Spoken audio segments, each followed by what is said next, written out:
Hey guys, today I'm going to show you my favorite way to cook my favorite fish. I am a big salmon fan, and if you aren't a fan of salmon, I would just ask, make sure you try it cooked on the rare side, or not just completely cooked and dried out.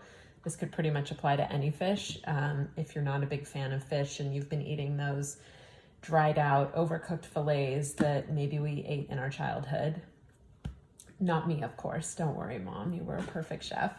But if that's your experience with fish, I would just ask that you eat it on the rare side before writing it off. And if you're at a nice restaurant, you can ask for your salmon to be medium rare, medium, and it'll affect the way it tastes, very much like a steak. So my favorite way to cook salmon is in the oven, slow roasted. So at a really low temperature, 275.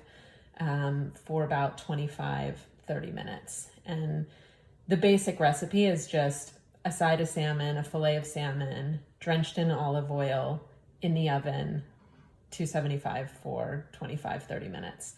And from there, you can pretty much add any kind of variations that you like, any flavors, vegetables, things you have on hand. So today I'm doing a little bit of a riff on lox. So we're going to cook our salmon with red onion, capers, and dill. So let's get started. I've got my red onion. So if you want to cut an onion to get those really nice, like hamburger rounds, you want to cut it what I would call horizontally, not root end to root end. This is cut in half root end to root end because I want sort of half rounds. So I've done that. I'm now going to cut it horizontally and see, there's your perfect little half round that you would have on a burger. So I'm just going to slice that up. This is basically a quarter of a red onion, decent sized one. Got that. And then today I am using caper berries because I had a jar and they look cool.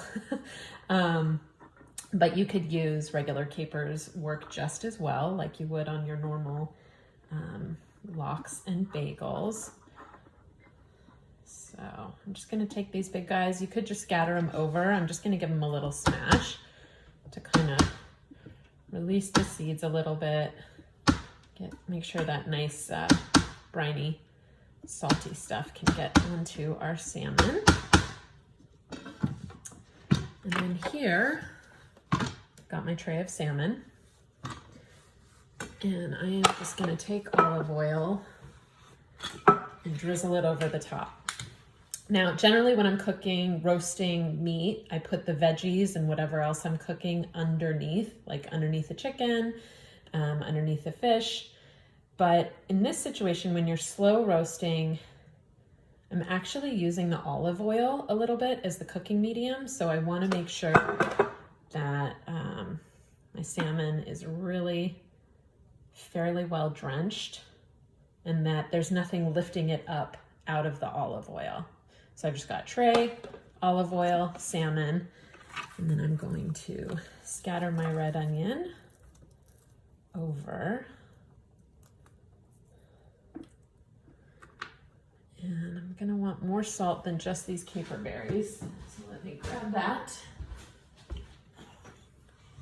Season well with salt. This is a pretty good pinch. If you want a measurement, it's probably half a teaspoon, but just a really good pinch of salt. And then dill. Just gonna take these off. I'm leaving the little stems on, but just, you know, that big, rooty, thick stem, taking that off. Scattered all around.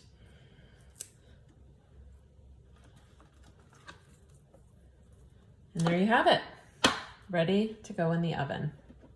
I'll show you in the picture what this looks like finished. I didn't have a second one available today to finish for you ahead of time. But this is the general idea. And you could do this with citrus. You could do this with fennel scattered over the top.